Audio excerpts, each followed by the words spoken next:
was a silly old ram, thought he'd punch a hole in a dam.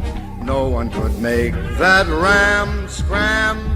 He kept butting that dam. Ladies and gentlemen, welcome to Hoover Dam. We're about to start in just a few moments. Thank you. And now, enjoy the show. Building the dam that would harness the mighty Colorado River would take more than 4 years and cost 96 lives. Work began in 1931 in Colorado's Black Canyon. Men called high scalers blasted loose any weak rock that might later fall on the work below. 4 tunnels, each 56 feet in diameter, were drilled through the canyon walls. The men worked from the platforms of a drilling jumbo so that up to 30 of them could drill at once. Next, a temporary earthen dam was built across the canyon and the river was diverted through the tunnels. The site was then dug down to bare rock. Cement was poured into forms to create giant interlocking cubes. The completed structure contains over 3.25 million cubic yards of concrete. Finally, the diversion tunnels were plugged and the water began to build up, forming Lake Mead. 10 miles wide and 115 miles long. The completed dam, dedicated by President Roosevelt on September 30th, 1935, provides flood control and generates over 6 billion kilowatt hours of electrical energy each year.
The following message is transmitted at the request of the Nevada Emergency Management Agency. All residents in Boulder City below the Hoover Dam should evacuate immediately. A dam failure has occurred at the Hoover Dam and is expected to break within 45 minutes. I'm here at the city hydroelectric plant. Apparently, the notorious idea men have taken the city dam hostage. Although we can't understand a word they're saying. I'm sorry, we get that. Good heavens! They're going to flood the...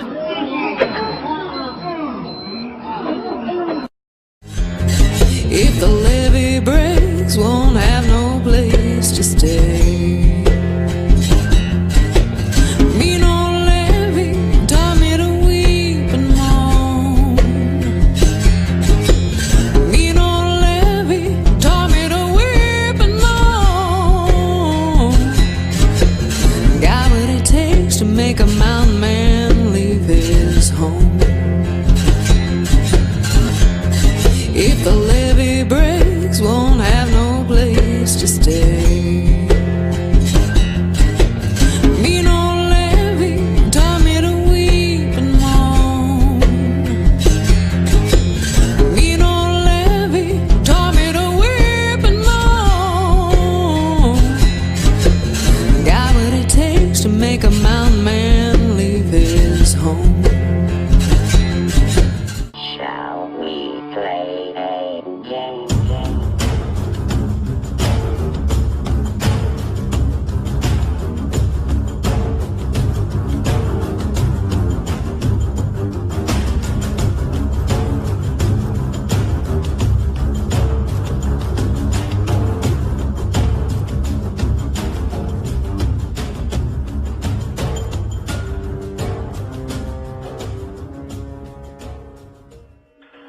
I just wanted to make a quick video because I feel this information is very important. I just wanted to get it out there. There's a couple things I want to bring to light. Is something that my friend Timmy found, which I believe is very important. I believe he has found something that is fitting with the keystone.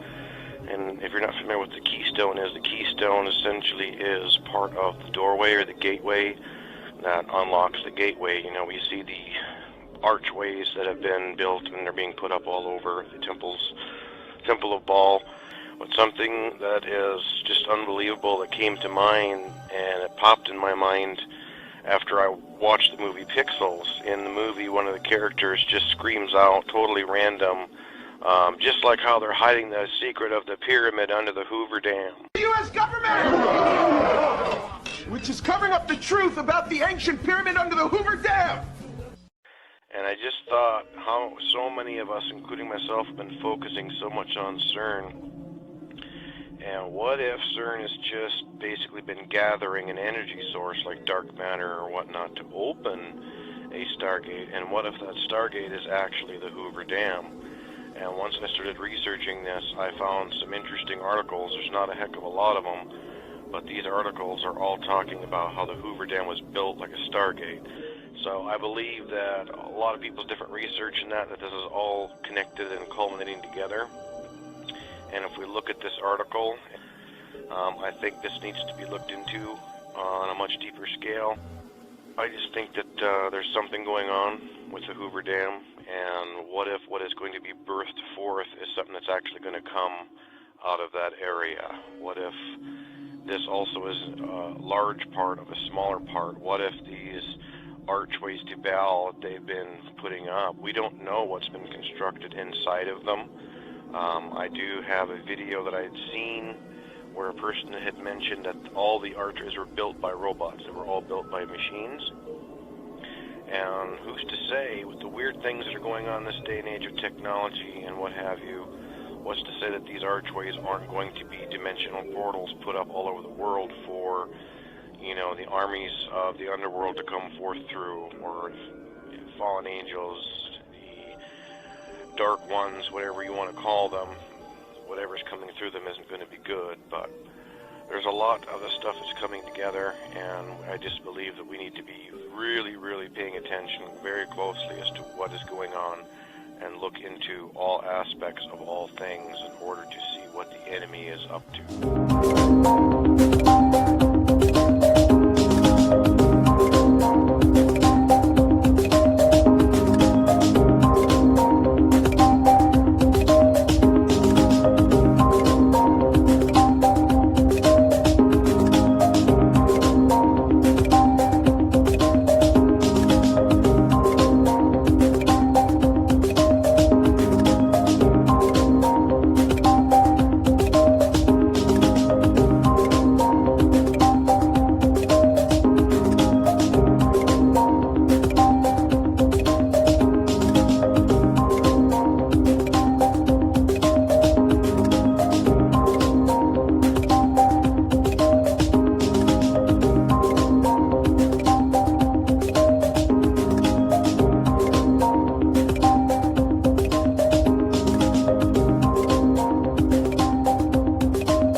A 60-minute window on the primary target. You have multiple cell units moving on your position. Do not jeopardize the mission now.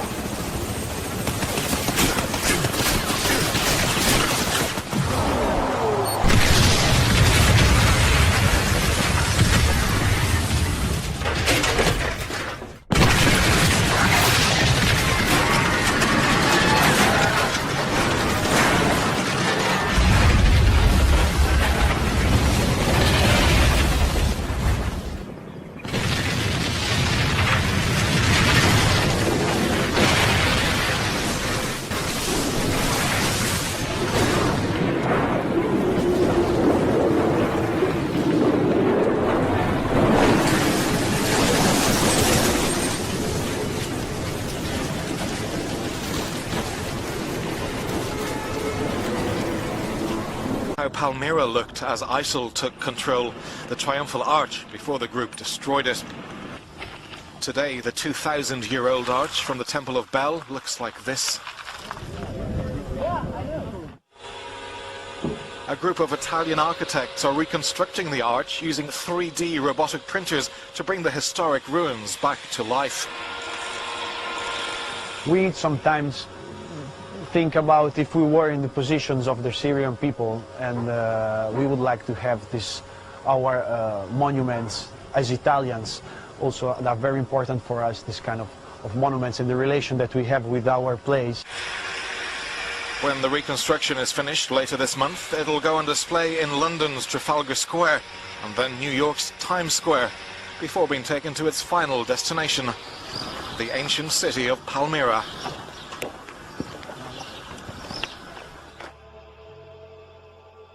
So the curious topic of the Hoover Dam is one that I've been wanting to come back and examine from a enclosed cosmological perspective for a while now.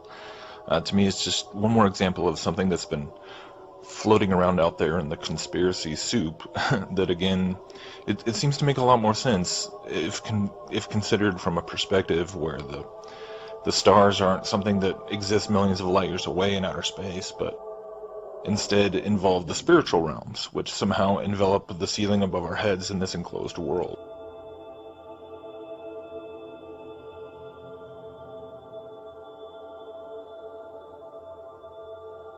I'd actually never heard about any of the odd edifices and symbolism to be found at the Hoover Dam until I actually happened to visit there myself about 3 years ago. And as soon as I got out of the car and saw the two giant angel statues and the star map and zodiac made out of stonework on the ground, I instantly knew it was something I was going to have to go home and look into some more. And of course, when I did, there was a lot of others who had noticed these same out-of-place monuments and symbolism. And in the past few years since, a number of other people have made videos and written articles about the many strange aspects of Hoover Dam, such as the elements of Freemasonic symbolism, the idea of there being some sort of false flag attack planned, how the destruction of the dam appears to be portrayed on one of the U.S. bills, and things like the fact that the shape of the dam is almost identical to the throne that Madonna sat on in her infamous Illuminati Super Bowl performance, or the rather curious light show that was done on the front of the dam using a German soccer team logo, which, oddly enough, featured a goat and twin towers.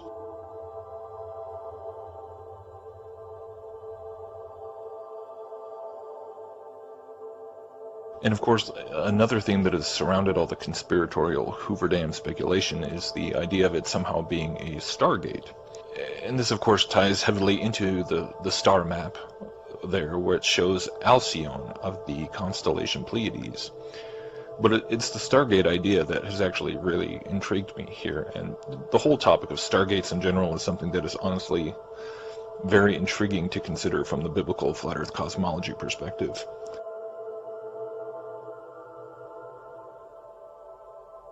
Kip from the D13 Watchmen channel recently put out a video on the Hoover Dam Stargate topic, and there he mentions how in the movie Pixels, there's a somewhat random line from someone mentioning the, quote, pyramid hidden under the Hoover Dam, and then of course there's the movie Transformers showing the Allspark being hidden in a secret facility under the dam, and so we can see that allusions to something top secret going on there has even made it into the mainstream Hollywood zeitgeist at this point.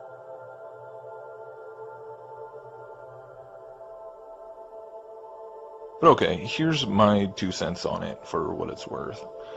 I certainly find all those avenues I just mentioned very interesting, and I'm not trying to discount anything at this point, since it's honestly all just conjecture anyhow. But for me, I honestly don't lean towards the idea that there might be some sort of massive device buried in the bowels of the superstructure, or some strange alien-like technology, embedded into the construction of the dam itself, or whatever. Could there be some sort of planned catastrophic destruction of the dam that would plunge the entire American Southwest into emergency mode? Well, that wouldn't shock me at all if it happened. When you even just look at the levels of Lake Mead, which is the water behind Hoover Dam, over the past few years, it's already somewhat catastrophic just in that capacity, but that's kind of a whole other topic.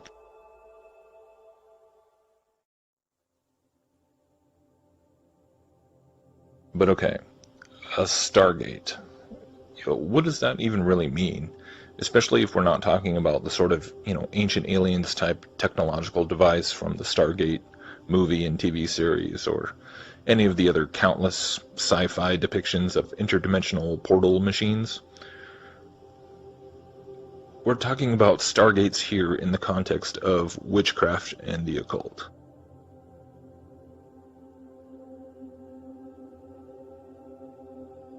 And honestly, it's kind of interesting to me that in none of the other videos or posts I've read on the occult New World Order connections to Hoover Dam, I've yet to see any of them that have explored the occult connections to the specific star featured on the Hoover Dam star map. First of all, it's interesting to note that there actually is an Alcyone Lodge somewhere in New York State, so there's clearly a Freemasonic connection to the star Alcyone. But even more interesting is the prominent place held in the history of theosophy by the name Alcyone. So, long before guys like Benjamin Creme were around, pronouncing the near arrival of the great Maitreya, or the coming one-world leader, Antichrist, the Theosophical Society was fervently working to bring a Maitreya onto the world scene many decades before that. And two very prominent theosophists and occultists, the president of Theosophy at the time, Annie Besant, and this other guy, Ledbetter, were somehow led by their spirit guides to select this kid, basically, a 14-year-old Brahmin from India named Jiddu Krishnamurti, as the next Maitreya or Messiah of the New Age.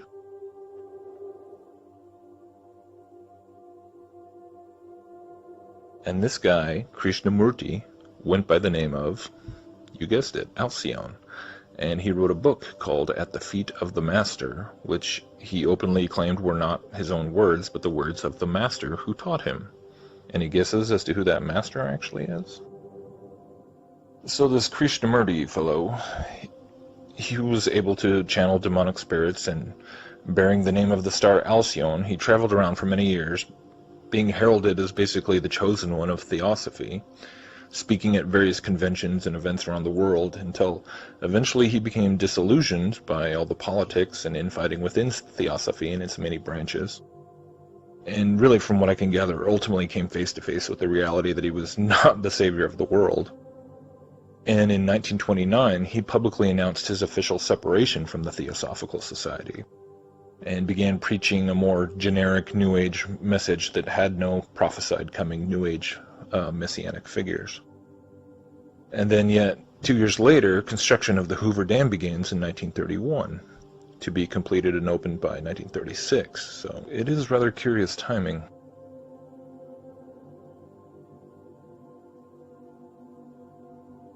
Now, when examining the monument erected to supposedly commemorate the men who died in the construction of Hoover Dam, many people have spent a lot of time trying to tease out esoteric meaning from the rather Egyptian-looking figure there, and what perhaps is being represented by the water and the sun and everything else. And it's real easy to get lost in the minutiae of all that. But for me, one of the things that really strikes me is just the simple, rather hidden in plain sight type of message from the whole basic theme of sacrifice itself in the inscription. Now, I'm not saying that no one actually died in the construction of the dam.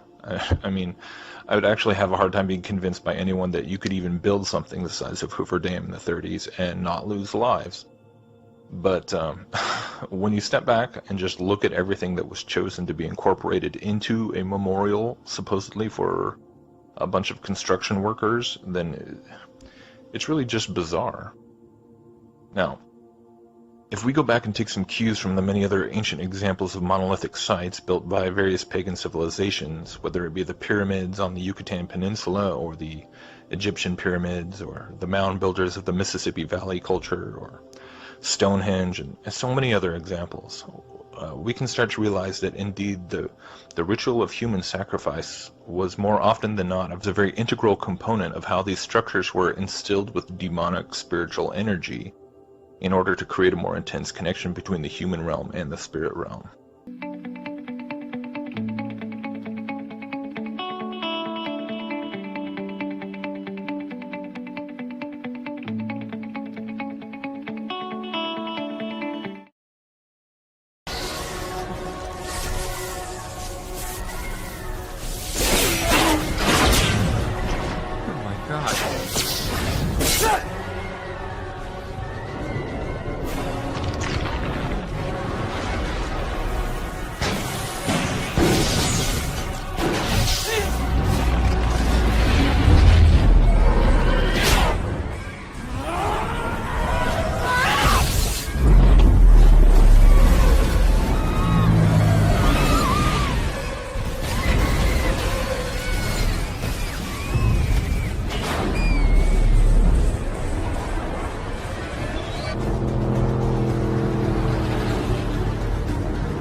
4 across.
altars in the Middle East and elsewhere around the world, which are typically made of massive blocks of stone that have been used for ritualistic human sacrifice, and how this essentially creates a demonic stronghold in that region, sort of like a spiritual anchor point for the demonic realm. It uses the monolith itself as kind of almost like a spiritual battery.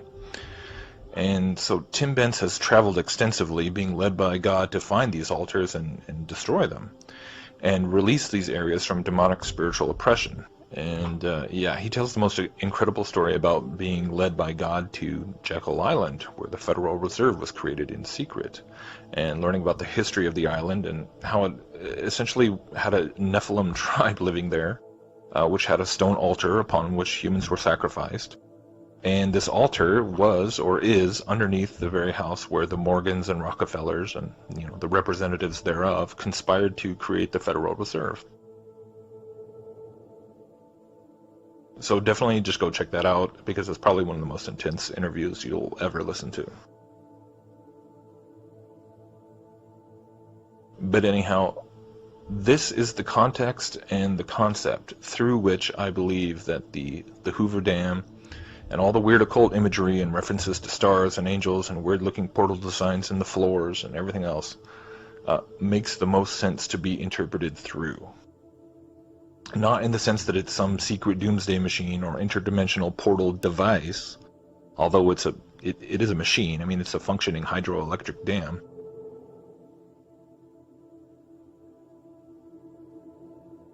But at the same time, I think it's an altar, a massive monolith dedicated to the star god Alcyone.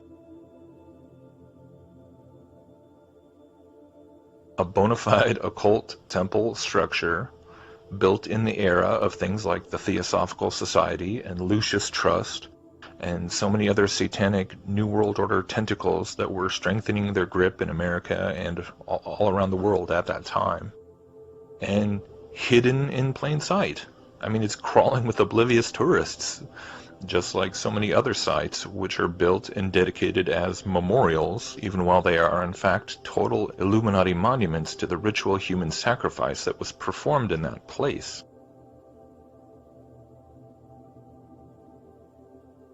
Just like Ground Zero in New York City. You're looking at the zodiac signs, and I just want you to notice that Gemini are the twins. And on September 11th, the Twin Towers, of course, were destroyed, that event, to bring in something else. And President Bush read Psalms 23 after the memorial for that. He read from Psalms 23. 10 years later, President Obama reads from Psalms 46. And you can look up, you can Google that, there's plenty of, you can look up his speech or whatever. But 23, then 46, and the next 23 would be 69. The next, whenever that time is, whatever, maybe, I'm just saying, the next thing is 69. Notice in the zodiac, Cancer, the symbol for Cancer is that 6-9, and also as above, so below. Now, the reason I'm mentioning this is there is a Hoover Dam conspiracy out there that on the back of the $50 bill, the Hoover Dam is there, that it is the Hoover Dam breaking, and there will be an event surrounding the Hoover Dam, the water, to bring in and usher a new race. So what is interesting about Psalm 69 is, and I'm going to read this to you, it says, "Save me, O God, for the waters are come in unto my soul.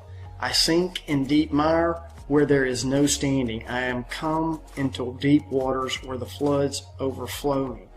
I am weary of my crying, my throat is dried, mine eyes fail while I wait for my God." Now, if you start reading Psalm 69, it is specifically talking about water. Now remember, this is Super Bowl 50. 50, guys. On the back of the $50 bill is the Hoover Dam to bring in the New World Order after this event. This is the conspiracy that is out there, and it's been out there for a while.